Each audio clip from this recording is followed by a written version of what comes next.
Will your hope my fears release?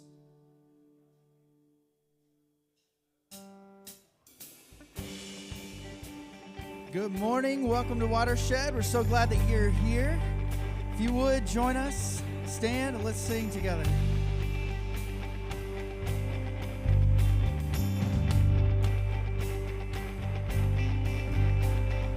Night turns to morning. You have been waiting.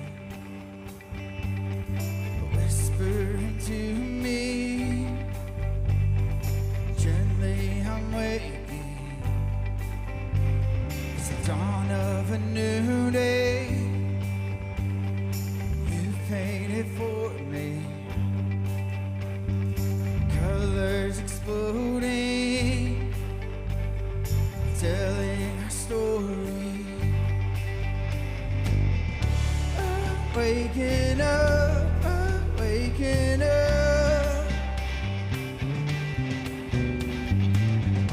I'm waking up, I'm waking up. Night turns to morning. You have been waiting, whispering to me. Gently I'm waiting, the dawn of a new day. You've painted for me, colors exploding, telling our story. I'm waking up, I'm waking up.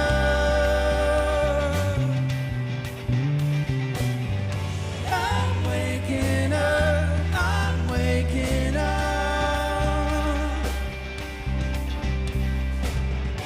I'm waking up, I'm waking up.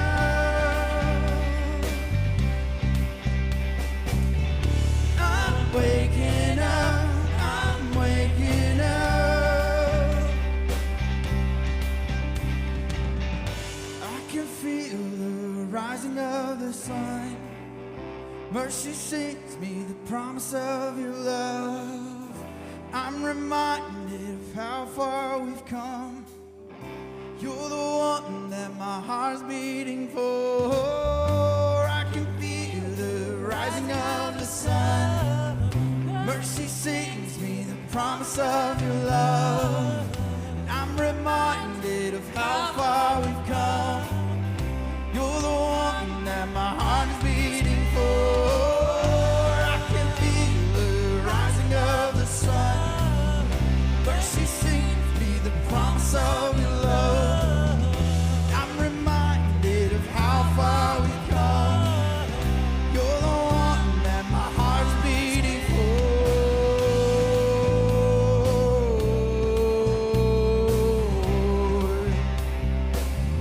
Heart is beating for.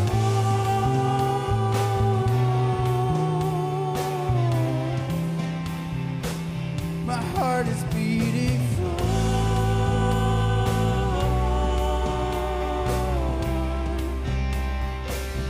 My heart is beating for.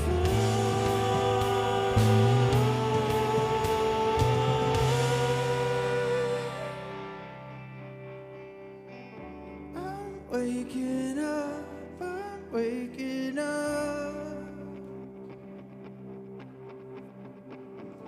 I'm waking up, I'm waking up. I'm waking up, I'm waking up. I'm waking up, I'm waking up. Oh, I'm waking up, I'm waking up. I'm waking up, I'm waking up.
And rain came, wind blew, and our house was built on you.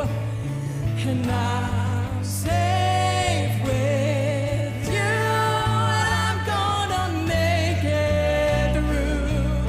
Yeah, I'm gonna make it through. Oh, 'cause I'm standing strong on you. Oh, and I'm gonna make it through. 'Cause my house is built on you. Christ is my firm foundation, and the rock on which I stand when everything around me's shaking. And I've never been more glad that I put my faith in Jesus, 'cause he's never let me down. He's faithful through generations. So why would he fail now? He won't. He won't fail. He won't fail. He won't. He won't. He won't fail. He won't fail. Oh, he won't.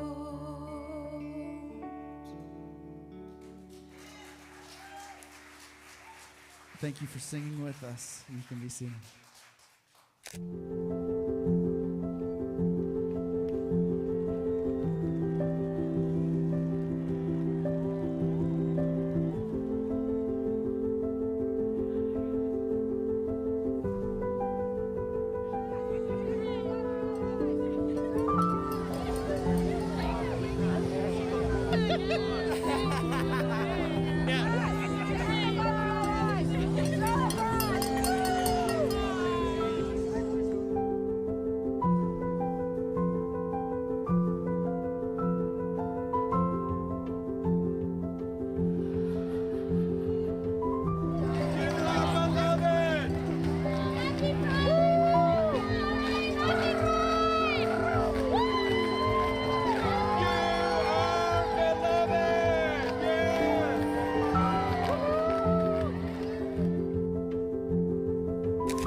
Good morning. My name is Matt, and I'm the lead pastor here at Watershed. And if you weren't downtown last Sunday, you missed it. It was an absolute amazing experience. And, you know, there was something in that video that jumped off the screen for me. It said, "We marched."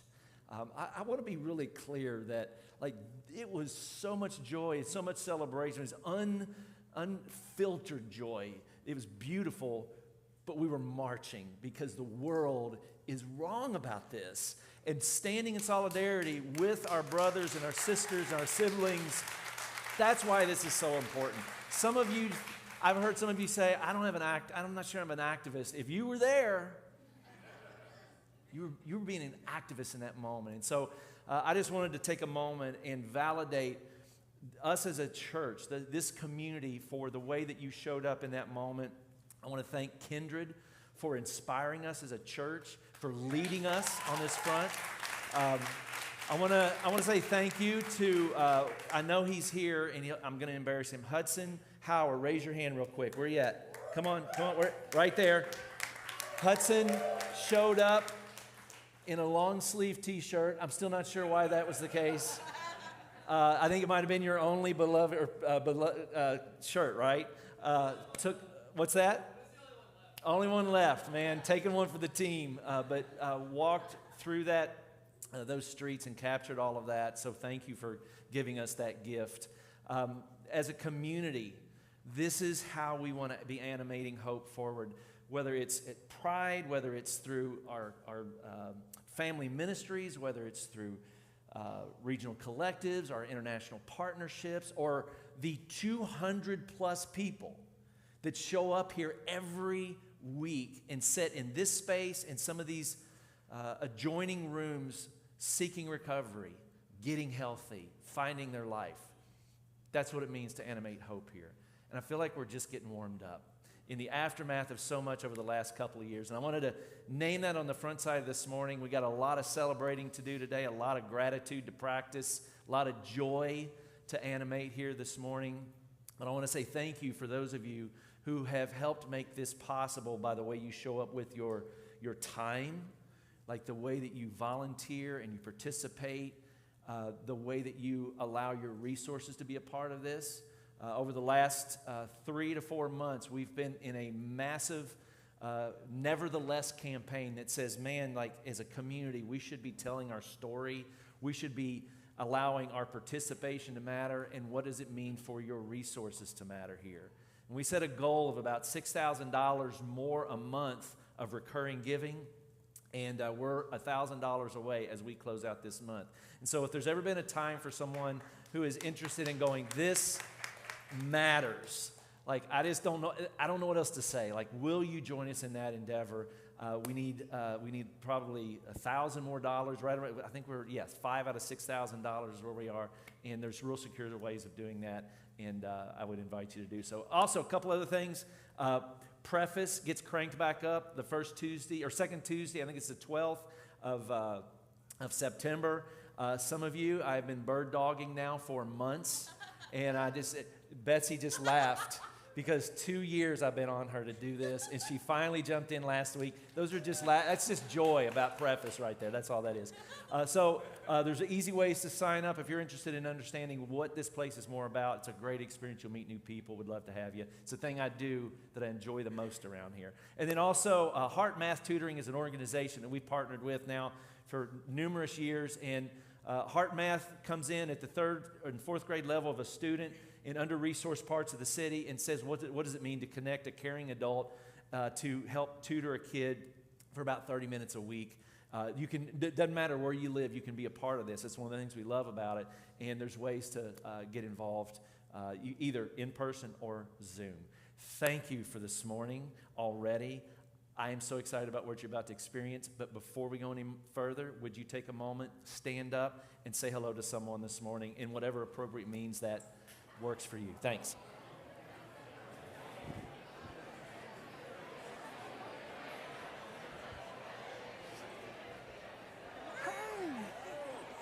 We made it. We made it. A little late. Well, you missed it because we just showed a video that would rock your world. But it's okay. It's going to be online.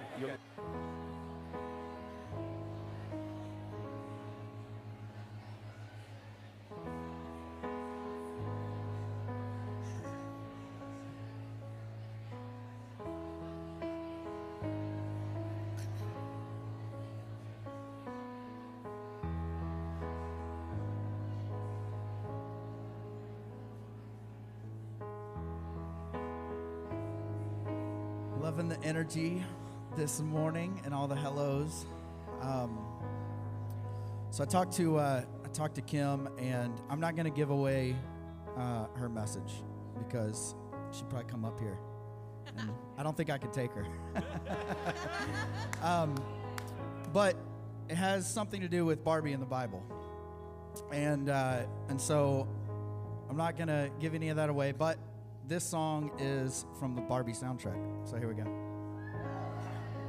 I used to float, now I just fall down. I used to know, but I'm not sure now what I was made for. What was I made for? Taking a drive, I was an ideal, looked so alive. Turns out I'm not real, just something you paid for. What was I made for? 'Cause I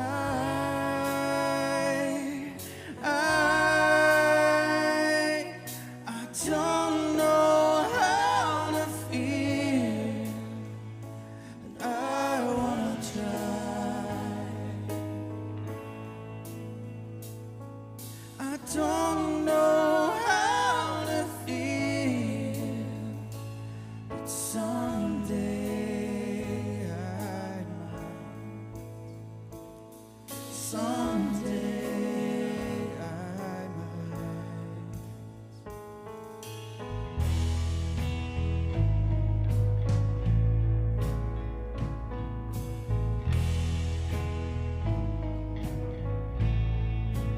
When did it end?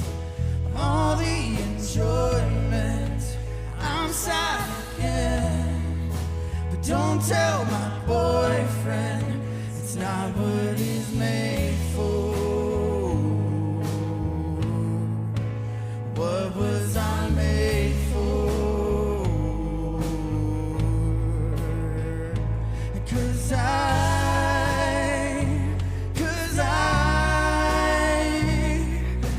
don't know how to feel. I wanna try. I don't know how to feel, but someday I might.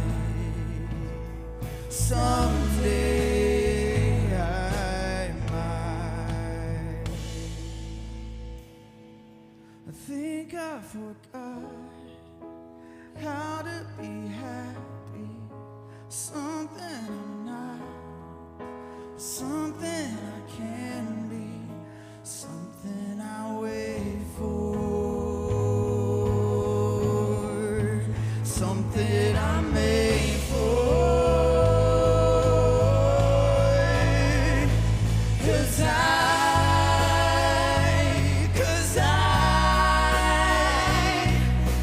don't know how to feel, and I wanna try.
Okay, good morning. Are you ready for this? You ready?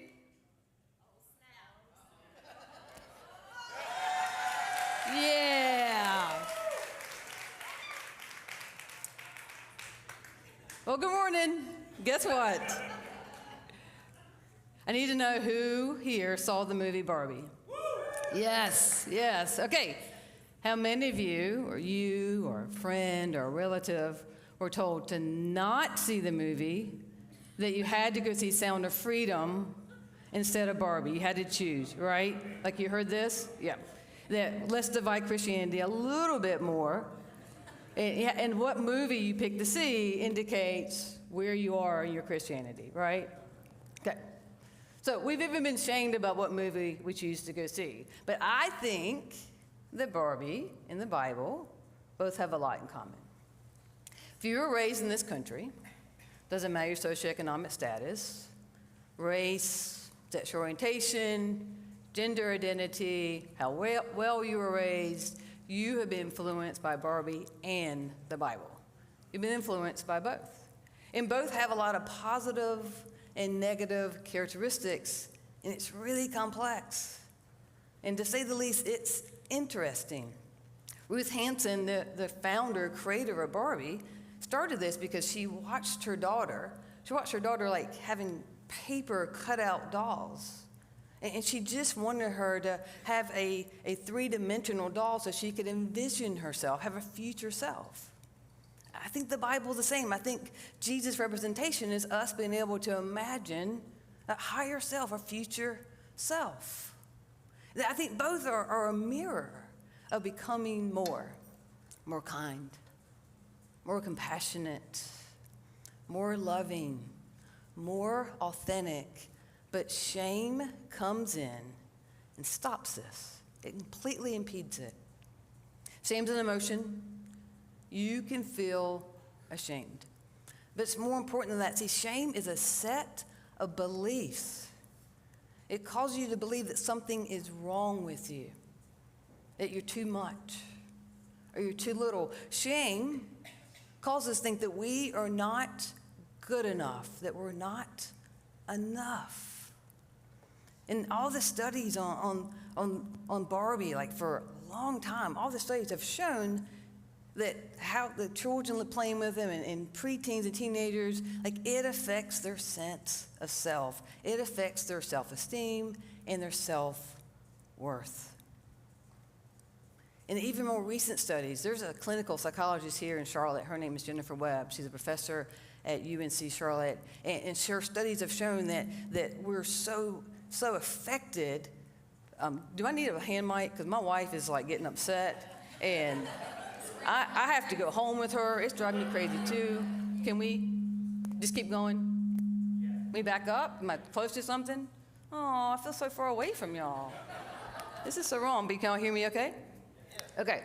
So shame is, this is Jennifer Webb, all right? So she has done these even more recent studies showing what shame has done to people with their understanding of self. And there's so much shame. We're so affected by this that it has become the normal. We can't even notice that it's shame because it's been normalized. And I think with the Bible, it has become the same. That shame has made where we are, and we're unrecognizable, and we call it normal. But y'all know that I am abnormal. Agreed? It's a little bit, not too much. Don't agree too much, right? Yeah, like careful, easy there. And so when Larissa and I went to see the movie, like we absolutely loved it. It's a great movie, but I could see Jesus representation. I could see Jesus-like moments in it. Y'all think about this, and I'm not going to spoil the movie. I mean, Barbie does live in the end, so if y'all haven't seen it, it's okay. I'm not going to spoil too much for you. But that Barbie has this moment. She starts contending with death.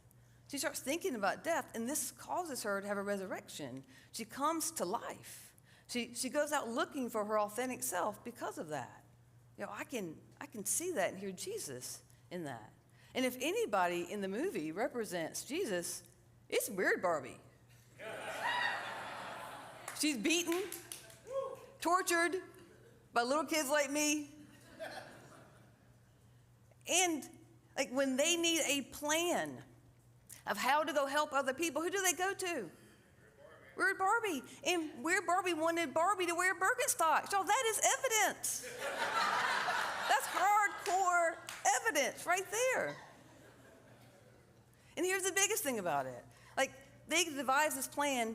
Weird Barbie helps them to go help other people, the other Barbies, go back to being their authentic selves. That's beautiful.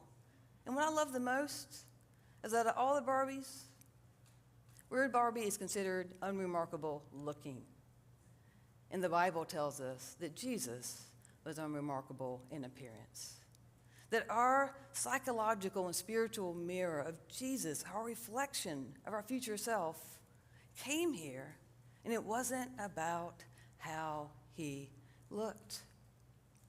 But when we get so distorted by shame, how we see ourselves means we can't see who we really are.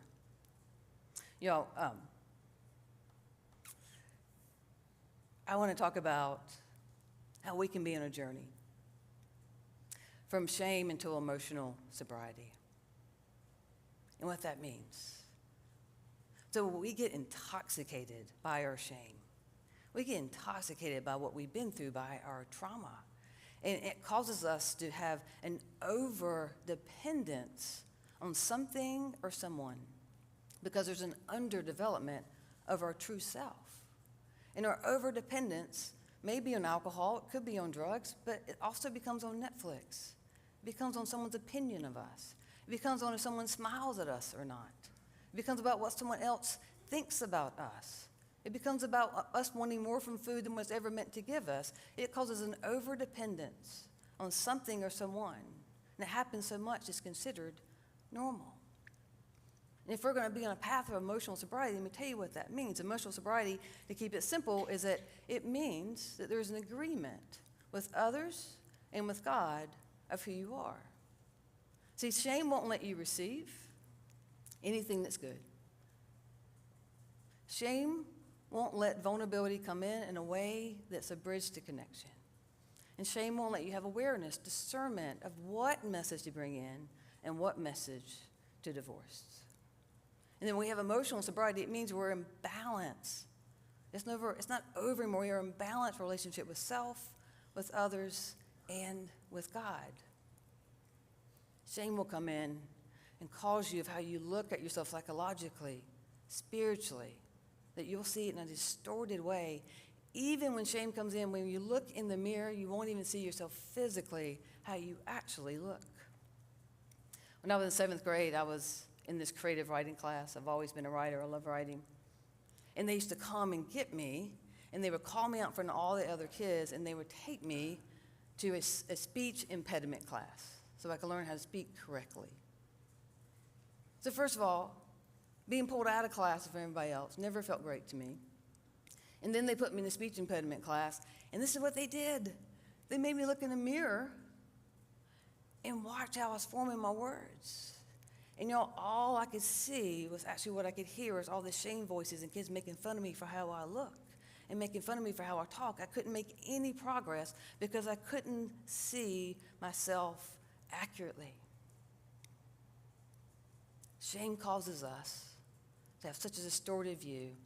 We can't make connection. We cannot make progress. There was this amazing experiment that was done at Dartmouth years ago, and it's called the facial scar experiment.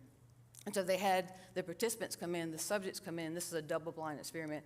Now the subjects come in, and they told them this was going to be about placing a scar on their face, and there's no mirrors anywhere in this room, in the building. They were going to put a scar on their face, and then they were going to have them walk through the building and engage with people, talk to people, and for them to then come back and report how they got treated with this scar. So they did all the things. The makeup artist puts the scar on their face, pulls out a pocket mirror, shows them how they look, and they see how horrific it looks. And then right before they leave the room to go walk through the building, intentionally talking to people, the makeup artist comes in and completely removes the scar. There's nothing there. But they don't know that. 99% of people who reported back who were in that experiment said that people were rude to them, mean to them, dismissed them, mistreated them. Because that's the power of shame. It causes us to put more on what we think people think of us than actually who we are. Matthew 3:17 tells us